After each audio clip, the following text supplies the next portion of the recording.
é muito incrível, assim, quando a gente faz aquilo que a gente ama, aquilo que a gente acredita, dá uma satisfação. Eu acho que a gente chega até a inovar, né? O coração fica vibrando. E agradeço aos pais, às mães que estão aqui. Feliz de encontrar o Renzo, da turma 10 de PNL. Estamos lançando a turma 203. Veja quanta jornada. E, amores, a minha intenção de estar aqui não é para ensinar nada para vocês, mas para juntos a gente refletir sobre esse papel tão importante, tão essencial na nossa vida, que eu diria que se fosse uma profissão, se fosse, eu diria que seria a mais importante. Por mais que eu que trabalho com pessoas há 3 décadas, pelo menos, por mais que eu veja um empresário feliz, uma mãe assim, realizado, não vou dizer feliz, realizado na profissão, quando ele se sente fracassado como pai, é uma dor muito grande. E se a gente pensar bem, nós não tiramos uma habilitação para ser pai e mãe. Deus nos presenteia com esse grande presente, né? Com esse tesouro que é o nosso filho, algo que nasce, né? Muitas vezes, às vezes nem planejado é, mas nos dá às vezes, né, um filho perfeito assim. E é perfeito ao olhar de Deus todo ser humano que vem. E a gente tem uma responsabilidade de modelar essa criança, de modelar para a vida. Só que a gente não estuda para ser pai e mãe. E pode acontecer da gente nem saber, né? Como a gente fala na PNL, quanta coisa a gente nem sabe que não sabe. A minha intenção com vocês é a gente trazer essa reflexão. Então, eu quero agradecer muito o João Vitor, né? A gente sentada ali falando o que a gente podia levar da PNL para os pais. E esse jovem aí tão visionário, e depois conversamos com a Cândida. E a Escola Viver está aqui, né? Em peso, eu acredito, e algumas pessoas da comunidade do Clube Indesp, alguns alunos. Então, minha gratidão à escola e a gratidão a cada um de vocês. Porque, na realidade, o que a gente está fazendo aqui é investindo a moeda mais cara que existe, que é o nosso tempo. E depois que a gente é pai e mãe, como diz o mineiro, pensa para você ver. A gente é pai e mãe em tempo integral a vida toda. Né? Eu tenho 3 filhos, já são tudo homem assim, já tenho neta, mas a vida toda a gente está ligado ao filho, a gente está junto, não é verdade? Então, se fosse uma profissão, você não pode se demitir dela. Não existe ex-pai, não existe ex-mãe, não existe ex-filho. Já pensaram sobre isso? E, né, reafirmando o que eu falei, nós não temos uma habilitação para dirigir a vida dos nossos filhos. Muitas vezes eles vêm, nós estamos nos altos e baixos da vida. No meu caso foi assim. Meu pai, né? Terceiro, quando veio, estava em crise conjugal, em crise profissional, muita mudança, e está lá o filho no meio daquela confusão. E o mais interessante, né? À medida que o filho vai crescendo um pouquinho, a gente vai olhando para ele, e às vezes, né, começa a ter uma certa preocupação. O que eu estou fazendo? Será que o jeito que eu estou fazendo é isso mesmo? Então, quero procurar dar o meu melhor aqui para a gente fazer uma coisa que traga informações que sejam úteis, mas também que a gente possa interagir. Então, minha ideia é a gente falar uns 40, 50 minutinhos e depois vocês trazerem, né, qualquer coisa que vocês sintam que faça sentido. Me veio uma metáfora, quem me conhece sabe o tanto que eu gosto dos causos. Não mudou nada, tá, Renzo? E uma coisa que sim que me veio, é uma metáfora que ilustra muito o nosso momento. E que fala de um pai que chegou, que morava no interior e ele era escultor. E ele chegou em uma pessoa extremamente simples, né, pobre, humilde. E quando ele chega em casa, encosta a caminhonete velha assim, com uma pedra enorme de granito para esculpir, aquele monte de homem lá, gente ajudando a trazer aquela pedra. E quando ele colocou a pedra ali, num barraco que ele tinha no fundo da casa dele, no quintal, e ele começou a limpar aquela pedra, e o filhinho dele, de 5 anos, chegou e falou: Papai, que pedra feia é essa? O que você vai fazer com essa pedra, papai? E o pai carinhosamente olhou para ele: Filho, eu vou encontrar um anjo aqui. E o filho: Um anjo, pai? Tá muito feia essa pedra, tá toda empoeirada, suja.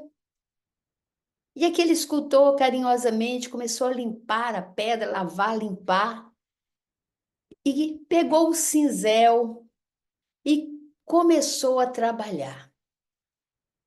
Todos os dias que ele estava lá trabalhando, o filhinho de 5 anos sentava lá, via lasca de pedra para todo lado e falava com o pai: Que bagunça está fazendo, papai?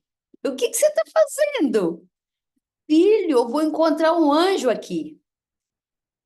E aquela cena se repetindo, e o pai trabalhando duro, já até com calo na mão, até que o pai vira para o filho: Filho, vai brincar no quintal, vai brincar com seus irmãos, porque o papai, eu te prometo, filho, quando o papai terminar, eu te chamo para você ver o anjo. E lá foi a criança se divertir. E depois de muito tempo que o pai estava ali trabalhando naquela pedra, em uma manhã, em um dia lá de manhã, o pai chama o filho e fala: Juninho, vem cá, vem cá. E quando o Juninho viu, ele estava realmente um anjo, quase totalmente pronto. O Juninho levou um susto, virou para o pai dele: Papai, como é que você sabia que ele estava aí dentro? E o pai simplesmente falou: Eu já via o anjo aí, filho. E terminou a sua linda escultura do anjo. Por que eu estou falando isso, gente? É porque dá muito trabalho a gente educar um filho. E cada cinzelada que a gente dá, se a gente não tiver cuidado, a gente machuca o anjo. E a gente pode machucar esse anjo por uma vida toda, ou pode também, né, aprender a cuidar de uma forma que a gente vai ver atitudes nesse anjo que a gente vai se orgulhar. Para mim, na minha visão, não tem coisa que alegra mais um pai quando a diretora, a professora da escola chega e fica: Que filho bom que você tem, que menino bom, né? Eu acho que alegra mais do que quando fala só tira nota boa, mas não sabe lidar com os colegas, não é verdade?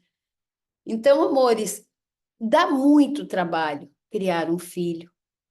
É preciso estar muito atento a cada atitude, a cada conversa, a cada coisa que nós estamos falando. Sabe por quê?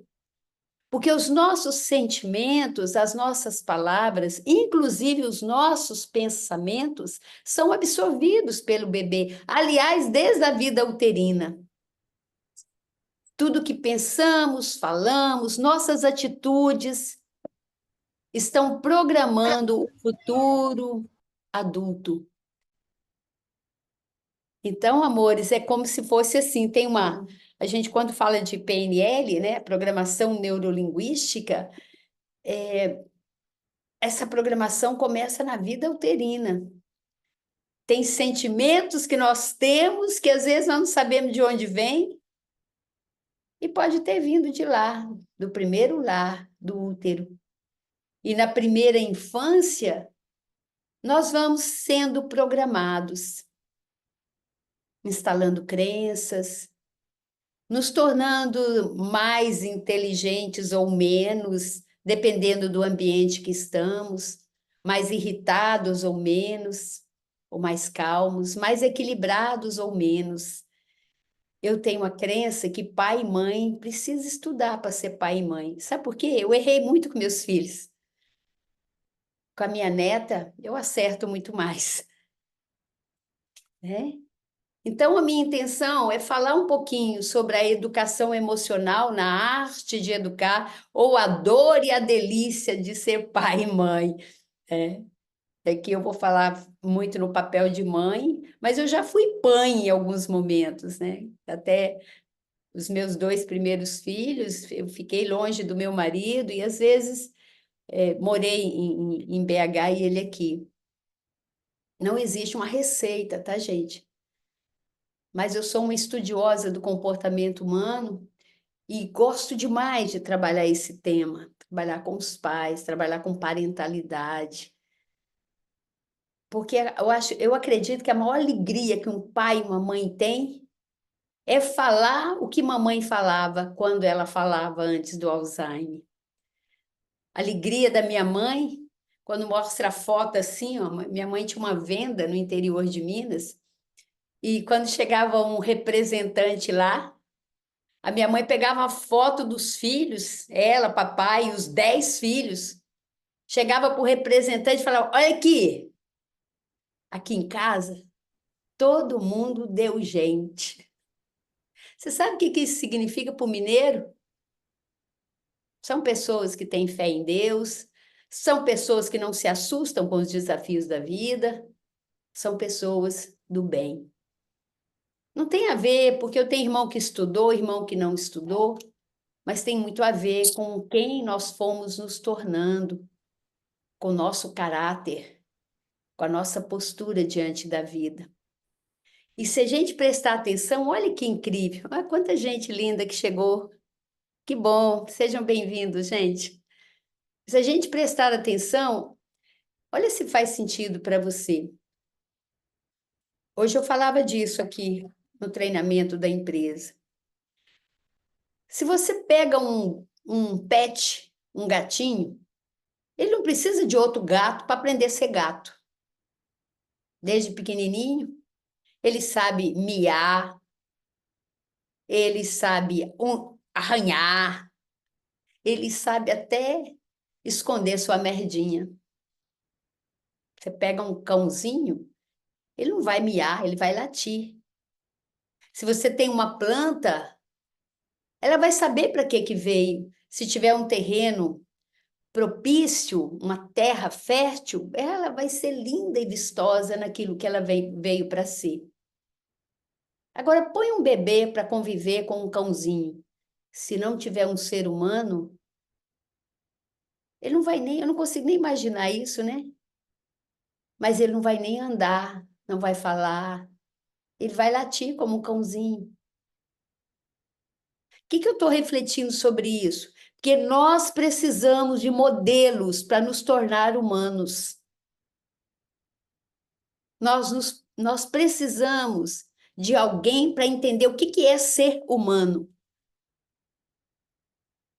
E que tipo de modelo nós estamos sendo, quando às vezes não temos tempo nem de parar para refletir como eu estou emocionalmente.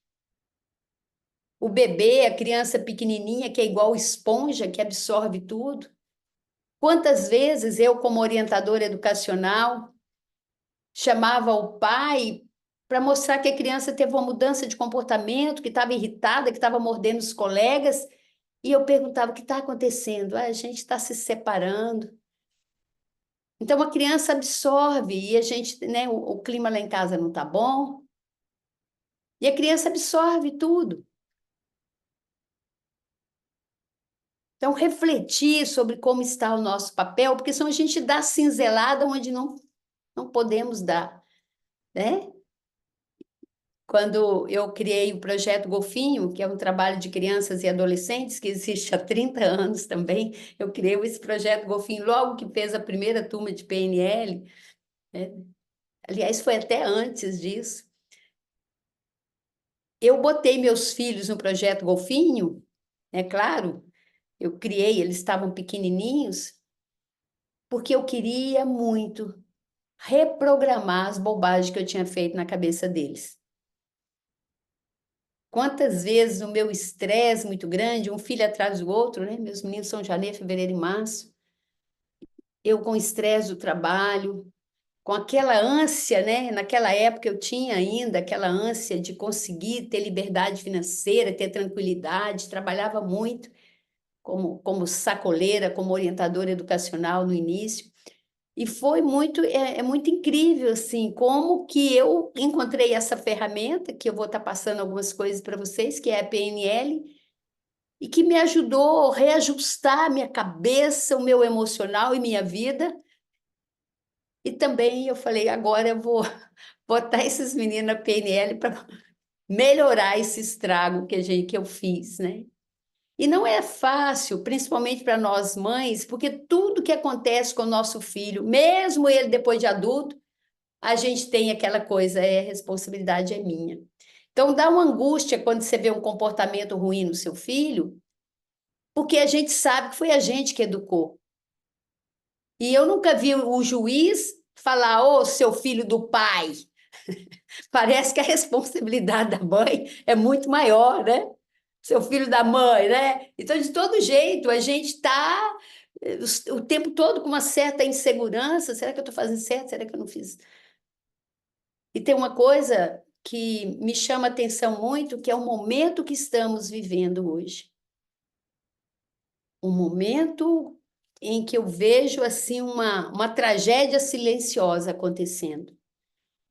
Eu que trabalho com criança, trabalho com pais, trabalho com pessoas, eu fico com muita saudade de ver menino de perna engessada, menino de nariz ralado, menino sendo criança.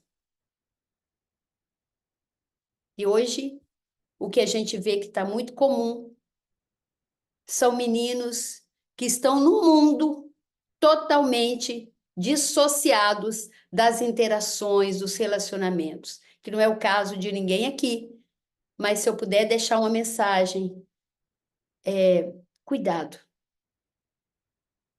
Pesquisas foram feitas e comprovadas que as crianças estão emburrecendo por causa da telinha,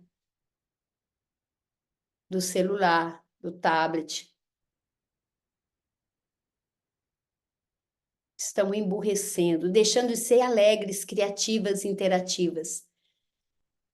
E sabe uma coisa que me surpreendeu no seminário que eu assisti sobre isso? Que é na mesma área do cérebro, que é a pessoa, quando cria um vício com droga, seja cocaína, heroína ou maconha, é na mesma área que ela fica viciada também na telinha. Se a gente prestar atenção, até a gente vicia. Se a gente não cuidar, a gente vai por esse mundo. Lá em Patos de Minas, que é perto da minha cidade chama Araújo, gente, já tem no Google, estou tão feliz. Interior do interior. Lá em Patos de Minas, talvez vocês viram essa notícia. Um casal de idosos pulou do quarto andar porque o apartamento estava pegando fogo, porque a netinha que eles criavam colocou fogo no sofá, fugiu, saiu pelas escadas, não, os avós não conseguiram fugir, porque os avós pegaram o celular dela. Ou seja, da mesma forma que uma pessoa viciada em droga, para ela, eu nem conheço droga assim de pegar, tá, gente? Mas eu sei que é assim. Para uma criança, para uma pessoa viciada em droga, você tirar a droga dela, a abstinência faz ela enlouquecer, se ela não tiver em tratamento. Eu assisti algumas vezes o pai pegar o celular, uma delas foi numa viagem que eu estava voltando do exterior, para começar, já fiquei impressionada que durante a viagem, em vez da família descansar, cada um com seu tablet, pai e mãe com o celular. Quase a noite toda. E me surpreendi quando, no aeroporto, uma mãe pegou o celular da criança e a criança chutou a mãe, bateu no rosto da mãe. Se esse menino tiver 4 anos, é muito. E os especialistas do comportamento humano falam, antes de 6 anos de idade, uma criança não deve ter acesso à telinha. Ela deve brincar. Ela deve subir em árvore, ela deve se divertir, chutar bola, brincar daqueles quebra-cabeça com papai, com mamãe. Para quê? Para ela construir uma maturidade emocional para na vida adulta ela dar conta dos desafios que vêm. Hoje é comum a gente ver, às vezes, um jovem que tem toda a facilidade de, pelo celular, pedir uma comida pelo iFood, pedir não sei o quê, mas se tiver ali, que ir ali na esquina, na pizzaria, para conversar, ele prefere não ir. Eu posso estar sendo muito dura, talvez, nesse raciocínio com vocês, porque eu não conheço a realidade de vocês. Então, fique com a minha intenção positiva. Ao refletir sobre isso, eu te pergunto: você daria um pouquinho de droga todos os dias para o seu filho? Com certeza não. A minha netinha teve acesso ao iPad do meu pai, e isso foi uns 2 dias. No outro dia, ela já chegou: eu quero tablet, eu quero tablet. Não teve mais. Não, não, não, não, não. Então, quando a gente olha para o filho e fala, tá com déficit de atenção, tá sem foco, né? No congresso que eu estive em Curitiba, da psicologia positiva, onde vários especialistas falavam e falavam, inclusive a questão do déficit tem a ver com alguma carência emocional que é percebido nas crianças, porque nós andamos ocupados demais às vezes. E aí a gente vai refletir o que eu poderia fazer de melhor para o meu filho. É proteger o anjo. Vamos escovar os dentes daqui a É? pouquinho, tá? Tá, pode escovar. Então, o que eu poderia fazer de melhor? É dar atenção de qualidade, é ter firmeza na hora de educar, mas ao mesmo tempo mostrar o meu amor incondicional. E quando a gente fala de educar emocionalmente, o que eu poderia, assim, né, com essa minha experiência, refletir com vocês? Quando eu era criança, gente, e olha, eu já tenho muita juventude acumulada. Quando eu era criança, a gente era tratado assim. Eu tenho 9 irmãos. Toda vez que a gente chorava, um irmão falava assim: abriu o bueiro. Então o choro era coisa assim: não, você não pode chorar, é muito feio. Engole o choro. Hoje, o que a gente vê? Quando a criança chora, eu assistia isso, tá? Do pai sair correndo da sala de aula porque a criança tinha chorado, estava chorando, porque o brinquedo tinha quebrado e a mãe não sabia onde comprava outro igual. Então, se o seu filho tem algo e perdeu algo, se eu não der a ele a oportunidade de experimentar a tristeza, a frustração, a perda, a dor, em que momento na vida ele vai aprender? Porque se quebrou o brinquedo, eu coloco outro no lugar, um dia ele vai perder a avó, você não vai ter como botar outra no lugar. Um dia ele pode perder a namorada e querer pular da ponte. É assustador o que a gente tem assistido. Uma das coisas que me doeu muito, assim, e já tem. Isso foi na pandemia. Tinha uma pessoa fazendo curso de PNL, uma mãe que só tinha um filho. Ele tinha 13 anos. Esse menino suicidou. Gente, perder um filho, principalmente com motivo desse, eu imagino que é uma dor que não tem nem nome. Se a gente pensar bem, se você perde a esposa, você fica viúvo. Se perde o pai, você fica órfão. Mas se você perde um filho, não tem nem nome, cara. É uma dor muito grande. E uma das coisas que essa aluna falou, com o coração muito espedaçado, né? Porque isso eu imagino que é uma dor, deve ser uma dor muito grande. Ela falou assim: eu ficava tão despreocupada que ele não estava saindo de casa, que ele gostava de ficar lá no quarto dele quietinho. O que ela não sabia, ou que sabia, mas não sabia a gravidade, é o quanto ele estava viciado no celular. Ela não sabia que ele estava desconectado de uma realidade, né? Que estava num sofrimento enorme, porque a crença que eu tenho é que mesmo um jovem, quando toma a decisão de acabar com a própria vida, ele tem uma esperança ali, a esperança de acabar com o sofrimento que para ele é maior do que ele. Então, o que a gente poderia fazer para ampliar a nossa conexão com o nosso anjo, com o nosso filho amado, né? E aí eu trago um pouco da comunicação, porque o meu estado emocional, ele vai determinar também a qualidade da minha comunicação.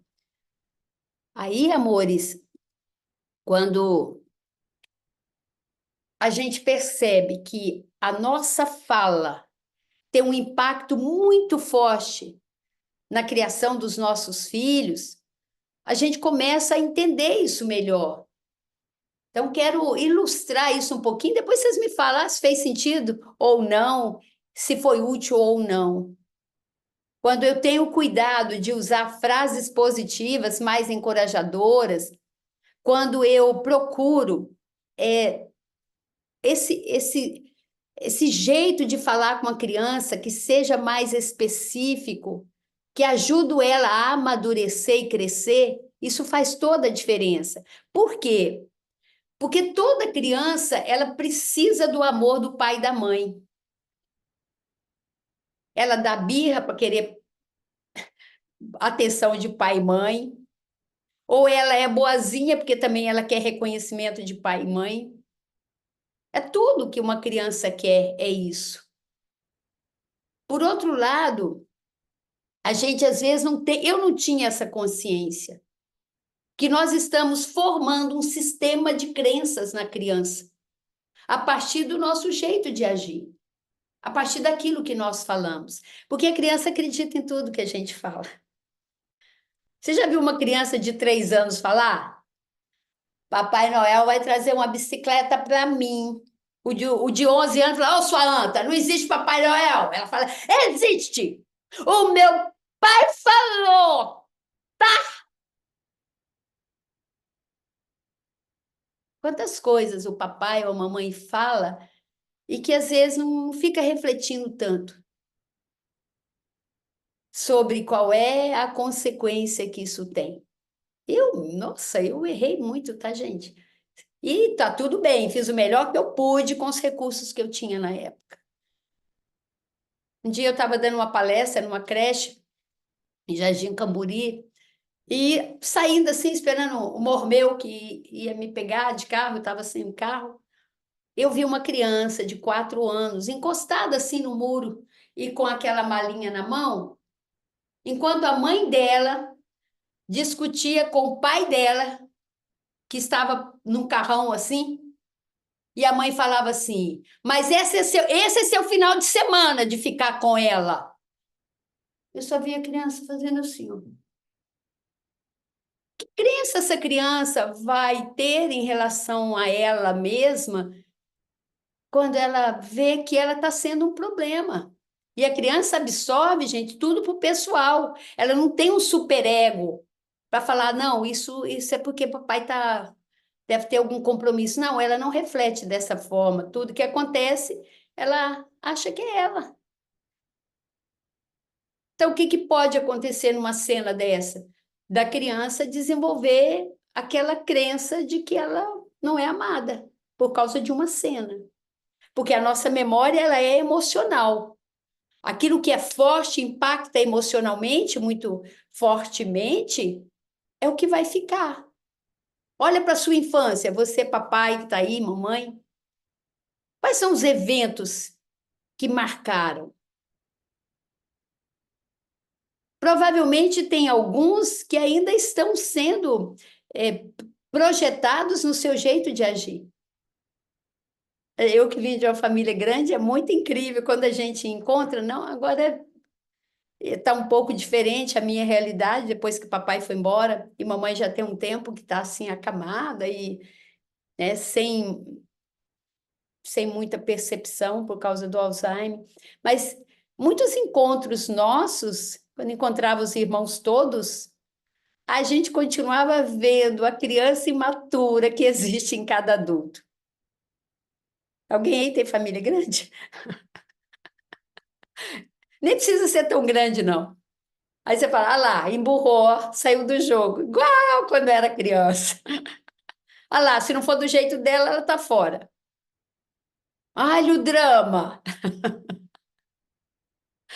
Então, nós temos uma necessidade quase que urgente de olhar para nós e dar F5. O que é F5? É atualizar. Porque, às vezes, nós também estamos sendo muito infantis. Um dia eu vi um pai discutindo com o filho que eu não sabia qual era a criança, qual era o pai. E aí, meus amores, tem muita coisa que a gente pode trazer, né, para o nosso dia a dia. Provavelmente, vocês já sabem de muita coisa, mas às vezes a gente pode aproveitar esse nosso tempinho para a gente se lembrar. Por exemplo, toda vez que se você for elogiar ou criticar seu filho, não critique nem elogie no nível de identidade.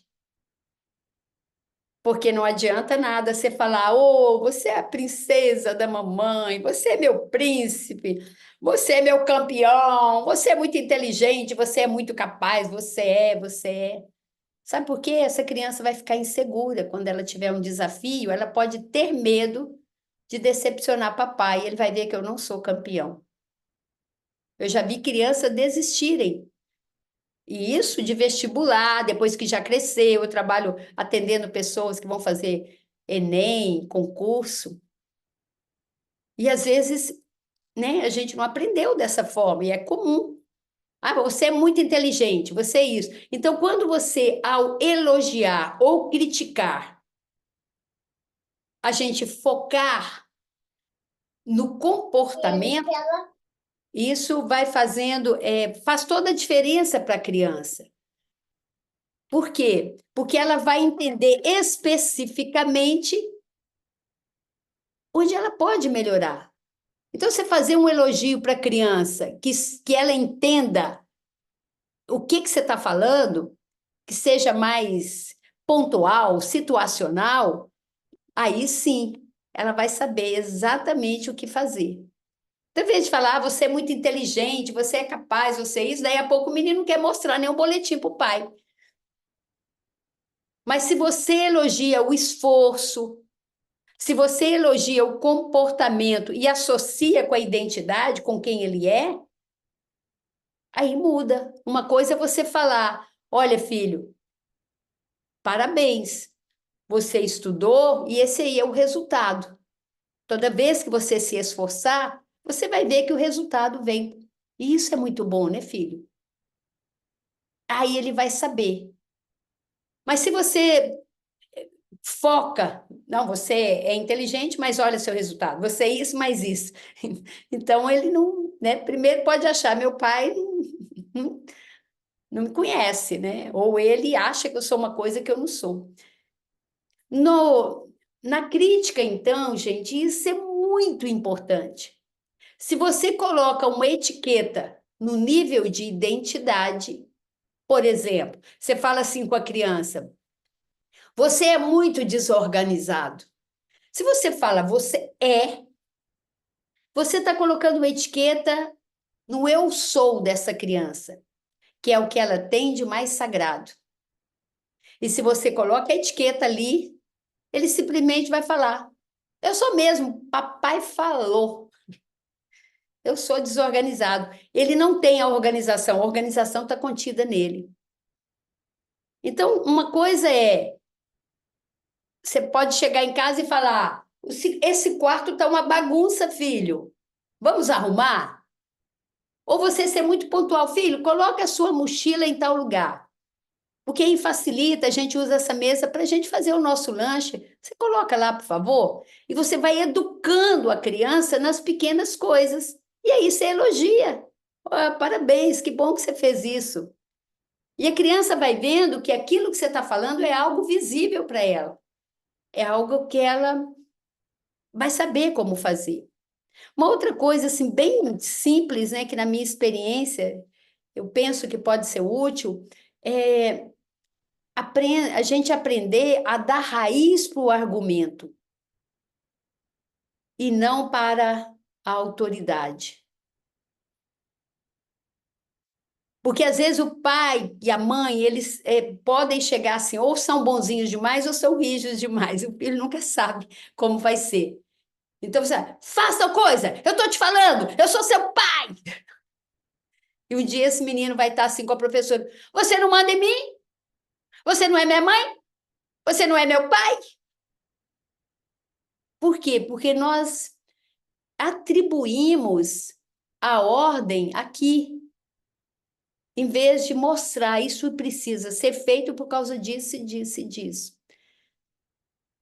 Não basta você ser um exemplo, é necessário que a gente mostre para o filho o porquê eu ajo daquele jeito. Senão o menino não entende. Então, eu me lembro, eu até contei isso no meu podcast, que eu estou falando um pouquinho de criação de filho, porque ultimamente eu tenho feito esse trabalho nas escolas. Gente, meus filhos, como eu falei, a diferença é de um ano. É janeiro, fevereiro e março. Eu estava no interior de Minas com os três pequenos, resolvi pegar o carro próximo ao Natal e ir para uma cidade próxima, chamada Divinópolis, para fazer compra no supermercado, época de Natal. E aí, aquela confusão e menino para todo lado, eles estavam com 4, 5 e 6 anos, todos pequenininhos. Então, controlar carrinho, fazer compra, cuidar de menino não é fácil. E eu sei que depois daquela fila enorme e tal, viemos, paguei a conta lá no caixa, e quando eu estou voltando, já tinha andado um bocado, já estava pegando estrada de chão para chegar na cidadezinha lá, né, onde minha mãe está. O meu filho caçula pegou uma escova de dente. Aqui, mamãe, você não pagou essa, eu trouxe. Olha aqui, mamãe. Falei: filho, você trouxe e a mamãe não pagou? Então a gente vai lá e vai devolver. Sabe por quê, filho? Porque se a gente não devolver, aquela mocinha que trabalha no caixa, ela vai ter que pagar. E ela trabalha tanto, você viu o tanto que ela trabalha, filho? Gente, lá fui eu voltar tudo para chegar do supermercado e falar: filho, qual foi o caixa mesmo? Caixa 4, mamãe, vamos lá. Aí eu falei com ele: devolve, pede desculpas a ela. Meu filho lembra disso até hoje. Ele está com mais de 30 anos. Ele fala assim, ele mora em Nova York, ele é gerente lá de um restaurante, e fala: mamãe, nunca esqueci aquela lição. Eu estava doido para chegar em casa e a gente voltou por causa daquela escova de dente. Mas se eu tivesse só voltado, talvez ele ia pensar: ai, minha mãe é muito boba. Podia ter ficado com a escova, sei lá, gente. Então, as crianças são muito inteligentes. E às vezes você fala: mas eu não tenho tempo para argumentar. Será? Qual é o sentimento quando você vê que seu filho tem uma distorção de caráter? Dói mais, né? Então a gente pode arranjar esse tempo.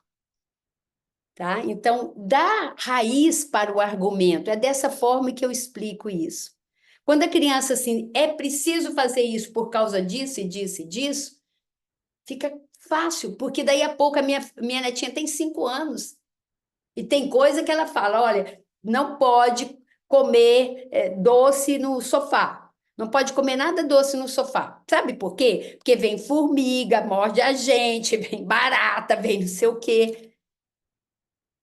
Desde 3 aninhos de idade, ela sabe pegar o pratinho dela, o copinho dela e colocar dentro da pia. Lá vai ela. Essa é outra coisa que eu quero conversar um pouquinho com vocês. O quanto nossos filhos assumem responsabilidade dentro de casa. Sabia que quando você fala assim, ajuda a mamãe a arrumar a cozinha, ele não entende que isso é para ele também? Ele acha que é obrigação da mãe fazer? Mas quando ele entende, olha, você mora aqui, papai paga as contas, mamãe também, e você faz parte dessa casa. Então, a sua parte é essa: deixar suas coisinhas no lugar, ajudar nisso e nisso, porque você faz parte. Gente, como a gente trabalhava no interior, né? Desde pequenininha. E a mamãe era uma excelente administradora. Essa semana você vai arrumar a cozinha, isso e isso, você vai lavar o terreiro, você vai cuidar dos porcos, da galinha. Todo mundo sabia o que fazer. Sabia que foi uma pesquisa que foi feita que me chamou a atenção, que a maioria dos jovens que tem tendência a ficar depressivo, a se isolar, é porque eles não se sentem pertencentes, engajados, porque eles não se sentem parte. Cabe a nós fazer com que eles, você é parte, você tem sua responsabilidade. E valorizar, né? Minha netinha, hoje eu falei com ela assim, eu estou precisando de contratar, eu estou sem uma secretária doméstica, e a minha casa é muito grande, eu só tenho uma diarista que vem uma vez por semana. Eu falei com ela assim, eu vou te contratar, o que você sabe fazer? E ela começou a falar, eu sei fazer suco de maracujá, eu sei fazer torta de abacaxi, eu sei fazer crepioca, e ela só tem 5 anos, e ela sabe mesmo. Então, o filho, ele vai se sentindo seguro quando ele sente que ele tem responsabilidade. Eu sei, gente, que é muito amor que a gente tem pelos filhos. E às vezes a gente fica assim, não, ela estuda muito, vou levar comida no quarto, ou ele não sei o quê, dependendo da idade, a gente acha que está ajudando. Eu trabalhei com a Experimento, que trabalha com intercâmbio. Gente, como sofre um menino muito mimado quando ele vai para o intercâmbio. Meu Deus! Porque ele tem que, no mínimo, lavar a sua cueca, suas calcinhas, meninas. E isso não é a coisa assim, virou adolescente, vai ser responsável. Não, isso é uma construção, isso é um processo. Então, amores, uma outra coisa que a gente sente, né, que às vezes as crianças elas estão muito sem tolerância, sem paciência com a frustração. A minha mamãe falava assim: os meninos de hoje não têm sofrimento para sofrer. Uma pessoa do interior, quando fala isso, os meninos de hoje não têm sofrimento para sofrer, significa que eles não têm paciência, que tudo é para ontem. Mas por que que é assim?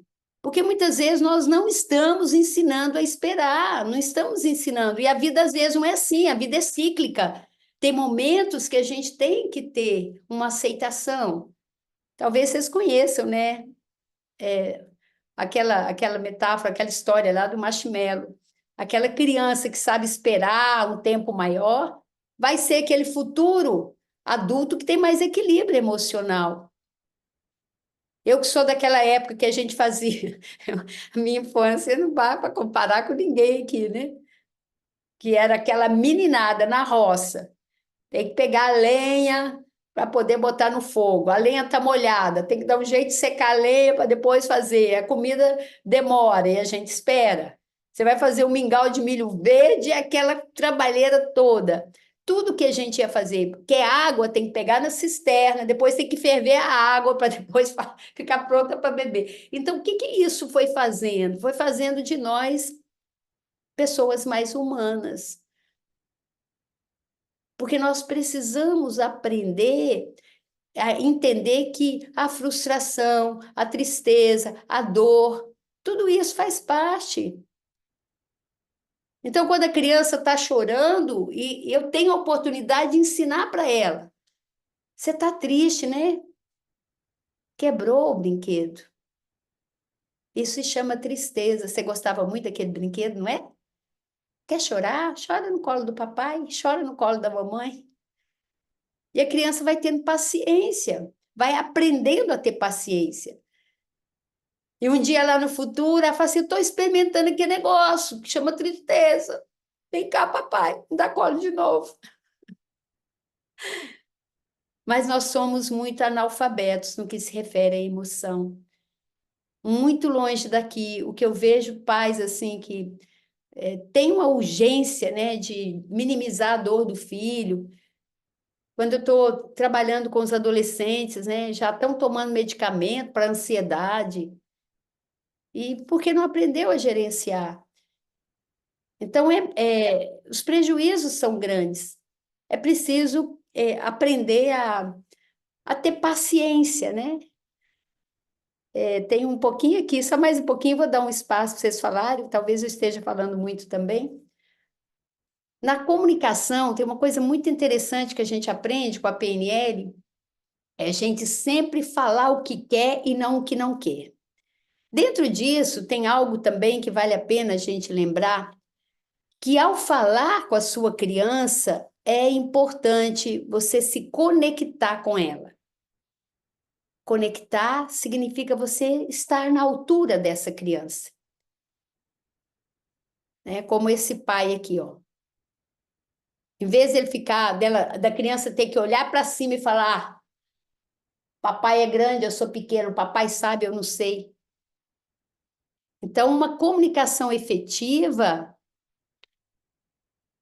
a gente olha para a criança, a gente faz espelhamento, olha dentro dos olhos da criança e fala o que a gente quer e não o que não quer.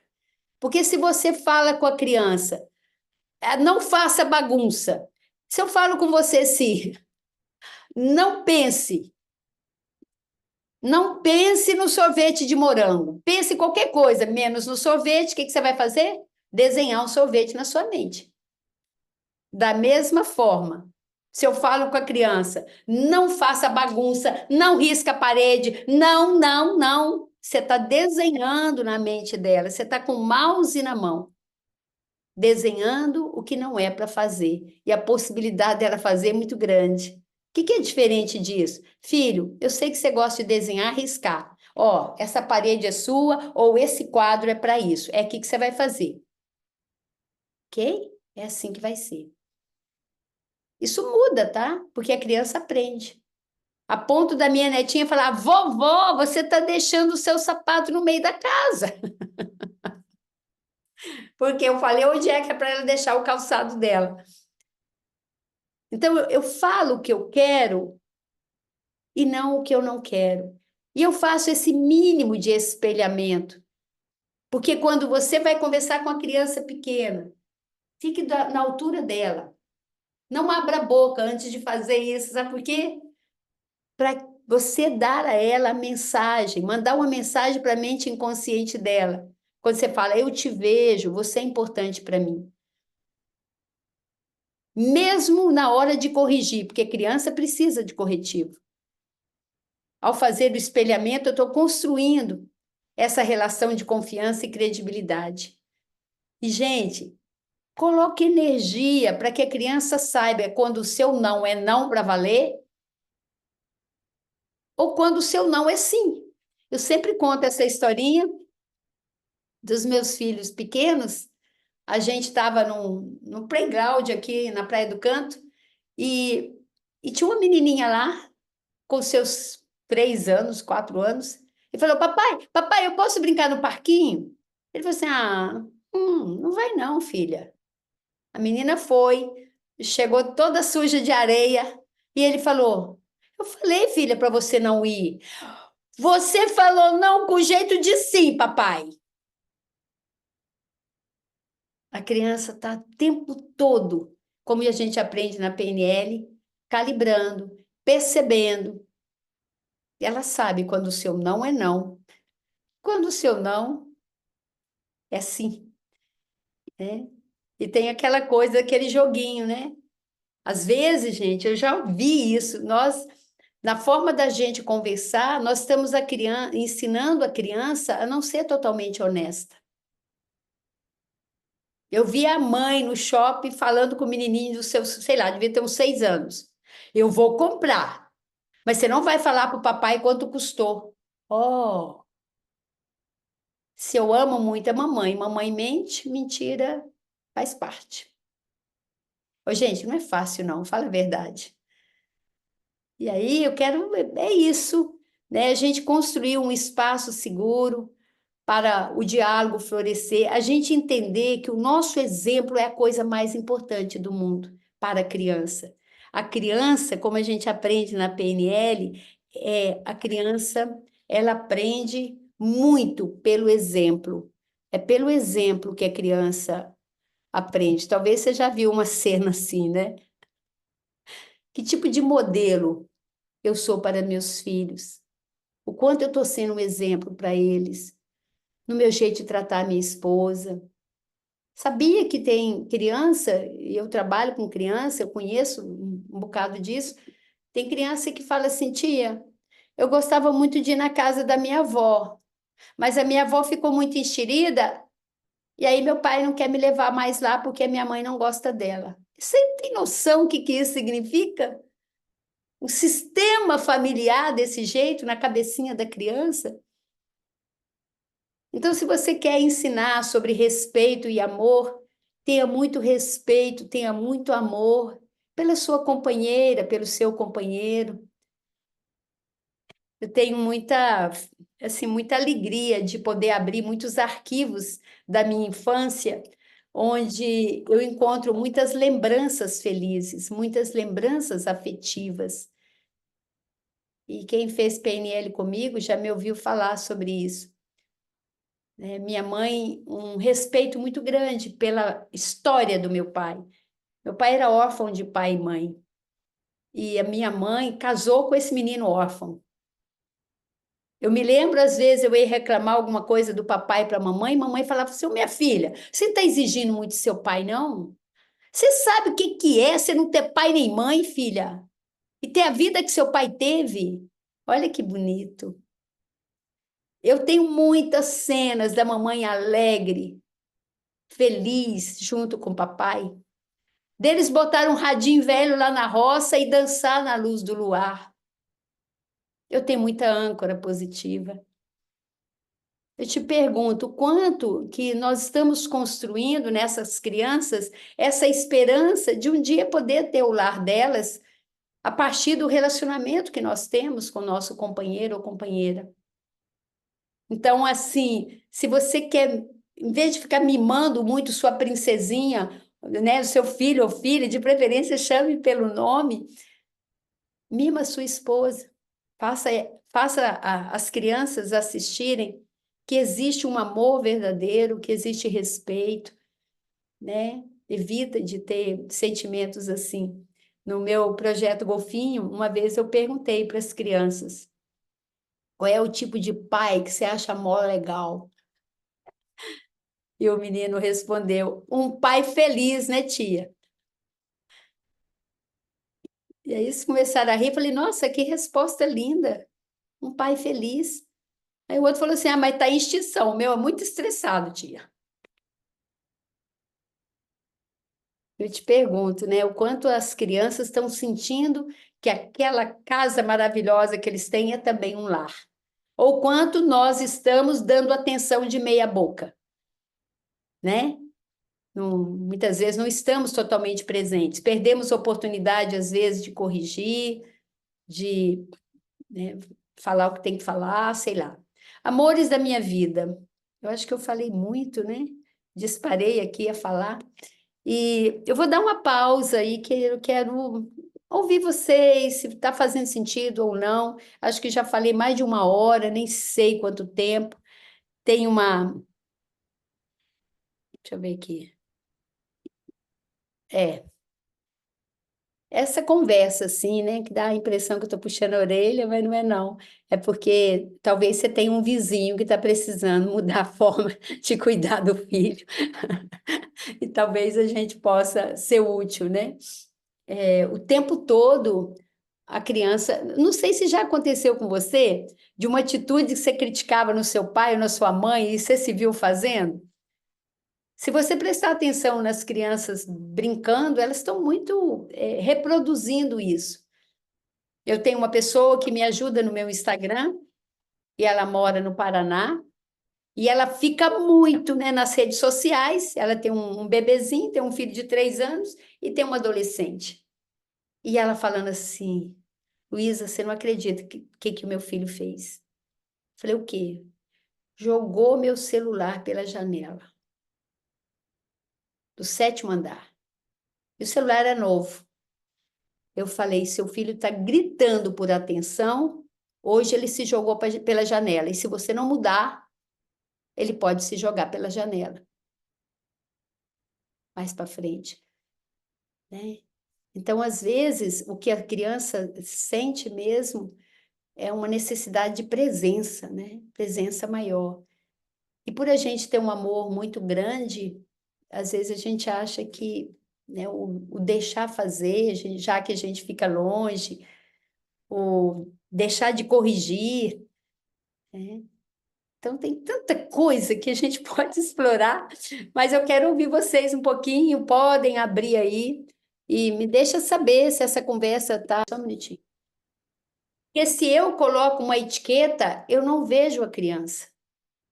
Eu vejo através dessa lente. Isso significa uma crença que eu já tenho sobre essa criança. E isso pode levar uma vida inteira.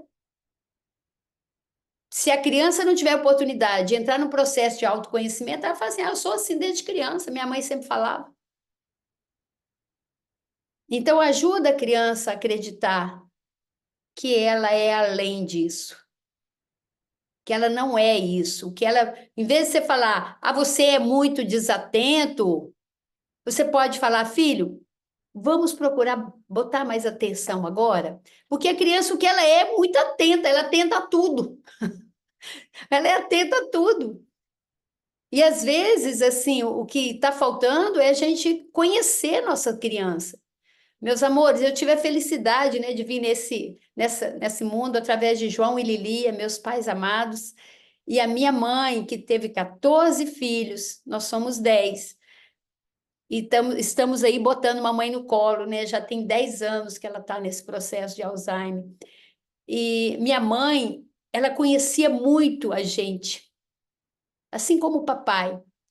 Minha mãe fez teste vocacional em todos nós. Eu era muito pequenininha, eu pegava um carvão para escrever no muro branco lá de cal que meu pai pintou para eu brincar de escola. Eu, e eu já brincava de escola. A mamãe falava: essa menina tem tino para dar aula. A outra que gostava de mexer com retalho, essa menina tem tino para costurar. Meu irmão que gostava de pegar folhinha de laranja para brincar de dinheiro, esse menino tem tino para trabalhar em banco. Tudo que ela falou, a gente se tornou. O quanto que eu estou presente para conhecer meu filho. Aí, quando você aprende, quando o filho está quase adormecendo, que você pode jogar mensagens para a mente inconsciente dele. Filho, você é amado. Filho, você tem. Eu fazia isso com a aluna com 2 aninhos, já não fazia mais xixi na cama.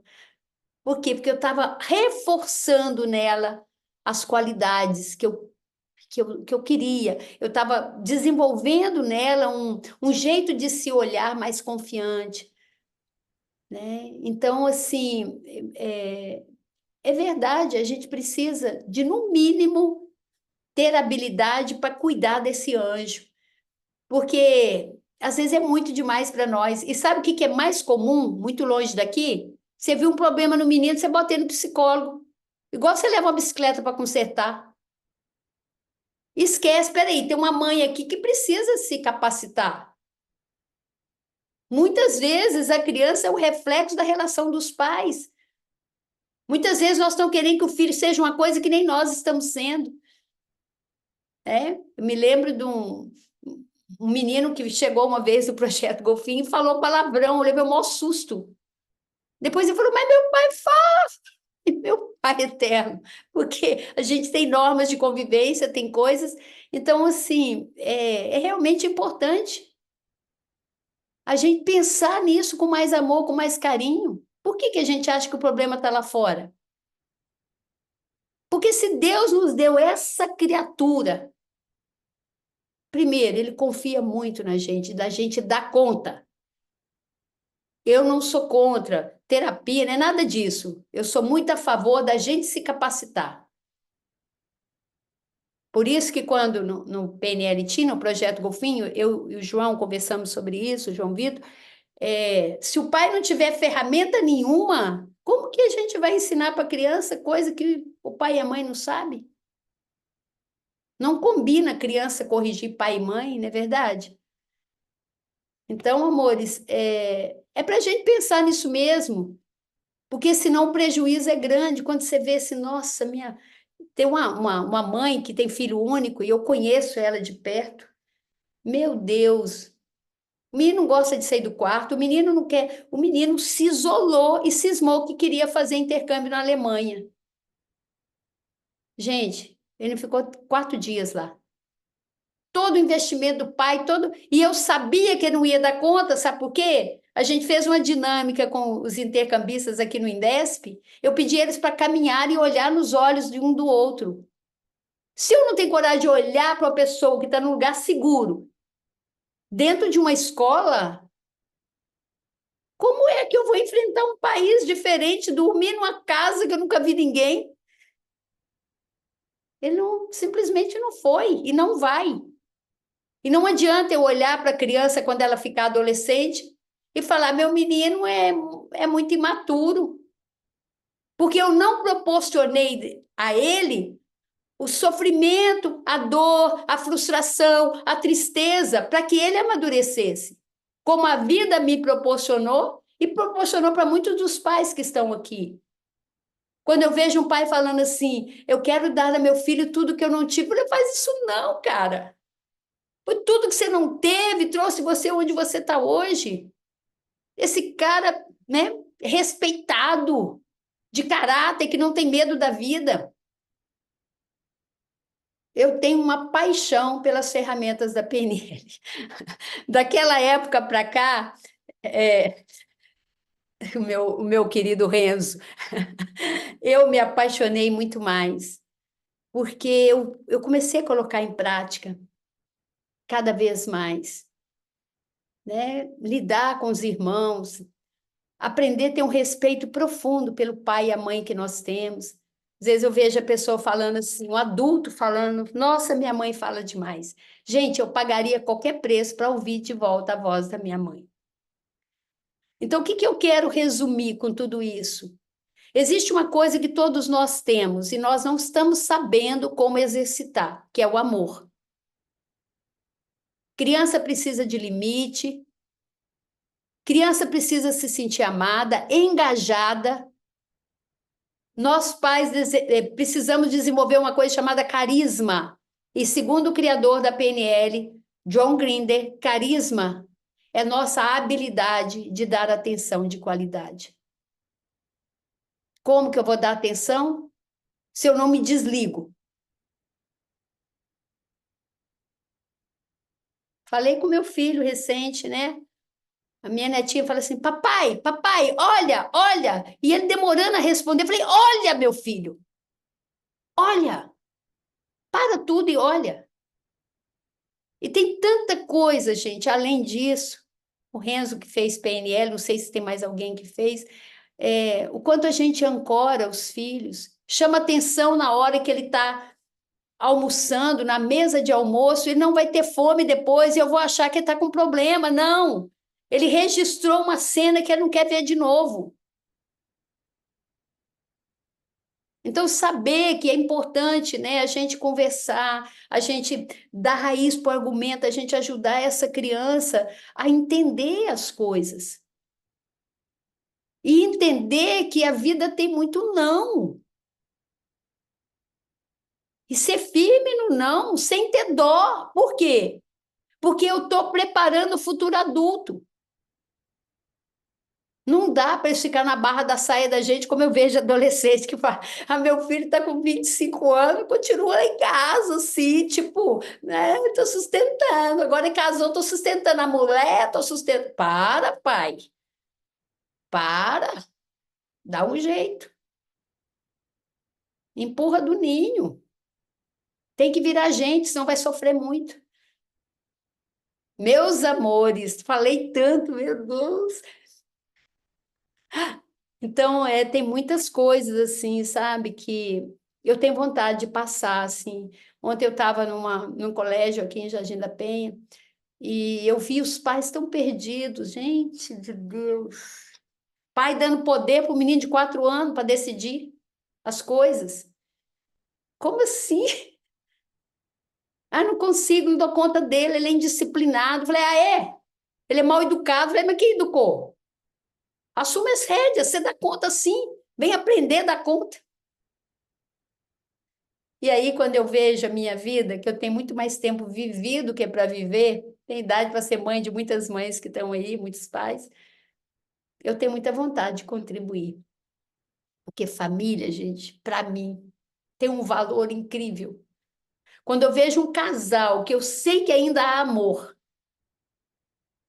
e o que tem ali é uma dificuldade de relacionamento, uma dificuldade de comunicação, e as crianças estão no meio disso, me dá uma dó. Porque eu já vivi muita crise no casamento nesses anos todos. Mas quando você aprende a se amar, você entende como você funciona, quando você aprende a ter ferramentas dialógicas de diálogo, meu Deus, muda tudo. Quando você aprende a ponderar, né, para o seu companheiro, sua companheira, eu estou com muita dificuldade de continuar esse diálogo, porque eu estou me sentindo muito angustiado com o que você está falando. Eu preciso de um tempo. Gente, isso é lindo. Porque você não está acusando, porque você não está. Você está falando o que você sente. Tanta coisa que a gente pode aprender em 14 módulos, né? Assim, João Vitor. E a gente fica assim, né? Querendo mostrar para vocês que existe um caminho. Amores, eu não sei se vocês gostariam de. Eu gostaria de ouvir mais um pouquinho vocês, e se eu puder ser útil de alguma forma. Eu me lembro, gente, daquele corre-corre com aqueles meninos pequenos. Os meus filhos dormiam de uniforme, para você ter ideia. Para adiantar, porque era muita coisa de manhã. Levar 3 meninos, eu era orientadora da escola, não podia atrasar. Então, eu me lembro daquela correria, os meninos aprontando. Eu era sacoleira, orientadora educacional, conta para pagar. Eu atraía quem não me pagava. Era uma loucura. E eu me lembro que o que eu fazia, eu ligava para minha mãe: Mamãe, como é que a senhora deu conta? Me conta. Mamãe achava tudo fácil. Imagina, porque na época dela não tinha fralda descartável, era colchão de palha, era fogão a lenha, era aquela meninada. Mamãe falava assim comigo: Filha, que a infância passa. Menino quieto é menino doente. Olha a sabedoria da mamãe. Menino quieto é menino doente. Para um pouquinho e vai brincar com eles. Gasta energia com eles. Tanto é que, apesar de tudo isso, meus meninos têm muita memória, porque eu sempre amei criança. Muita memória que eu consegui construir ainda, principalmente com uma coisa do Projeto Golfinho, que é um trabalho assim muito bacana, vivencial, que tem muitas atividades e a criança aprende mesmo, sabe? Então, eu fico pensando assim, meu Deus, eu acredito que se não fosse esse caminho do autoconhecimento, eu não sei como estaria minha família. Eu acho que casada eu não estava. Porque quando a gente não está bem, a gente projeta no outro. Filho que está com problema de respiração, que está com diarreia, sinusite, não sei o quê, quando você vai ver tudo é um ambiente que está ali que não está legal. E a gente começa a assumir responsabilidade. Concorda ou sem corda? Gente, falei demais. Também a Cândida não me manda calar, que coisa. Eu vou deixar isso aqui, se vocês quiserem, peguem os meus contatos. Eu tenho um podcast que se chama Priorize Você, não sei se vocês já viram. Ela completou hoje 630 episódios. Meu Instagram, até TikTok eu tenho, tá? Você vai lá que você me acha. Por quê? Porque eu tenho muita vontade de contribuir. A minha entrega nunca foi tão grande. Meu marido fala: sossega, mulher. Ai, me deixa. Hoje eu dei treinamento o dia todo, estou aqui. Amanhã de manhã eu começo de novo. Ai, eu amo. Amo saber que eu posso estar jogando uma sementinha em um coração de alguém que está aqui e a pessoa pode refletir, pode, quem sabe, fazer alguma mudança. É isso que me motiva, né? E a gente está aqui com uma proposta, eu não conversei nada com a Cândida, conversei com o João Vitor, né, uma proposta, caso vocês sintam que alguma coisa que eu falei pode ser útil, caso vocês queiram desenvolver algumas habilidades relacionais, habilidades de comunicação, alguma coisa assim, né? A nossa intenção em Desp Escola Viver é estar fazendo toda uma parceria para que vocês possam estar junto com a gente. Eu não pedi permissão, mas esse final de semana, sábado e domingo, a gente vai ter um intensivão, sábado e domingo, onde tem muita ferramenta maravilhosa de autoconhecimento, né? Tá começando a turma 203, que o Renzo comentou, e a turma 203 presencial. É a única que está programada para esse ano, porque eu descobri também o mundo online, estou assim, reprogramando a minha própria vida, já fiz uma entrega grande, né? 203 turmas. E então, se porventura você fala assim, quero aproveitar fazer alguma coisa com essa mulher, estou sentindo segura, venha, só venha. E vocês ainda têm uma condição bacana se vocês sentirem, mas venha não por mim. Venha porque alguma coisa fez você refletir que existe um outro jeito para poder não só lidar com a criança que você tem na sua casa, mas com uma criança que às vezes é uma criança ferida, que a gente não olhou para ela ainda, que é a nossa própria criança. Eu estou aqui para apoiar vocês. Dia 19 de maio a gente começa o PNL Team, que é o Projeto Golfinho. Caso, né, você queira fazer PNL, aí seu filho ou sua filha pode estar conosco também nesse projeto. Eu não faço isso mais por causa disso, graças a Deus. Eu faço porque eu acredito nesse trabalho. Então, existe um pré-requisito. Não dá para eu ficar com seu filho sem que você tenha as ferramentas que a gente vai trabalhar no projeto. Vocês podem ir no Instagram lá do Projeto Golfinho para conhecer, que é um trabalho lindíssimo. A gente faz viagem com eles. A única coisa que pai tem que fazer é não encher o saco, senão eu não dou conta, não. Deixa comigo, confia em mim. Já fomos até para Morro de São Paulo com eles. Assim, é muito lindo ver que é possível, sim, eles trabalharem a convivência, sabe? Aprender respeito, aprender, né? Perceber que eles têm talentos, eles têm como contribuir, é lindo.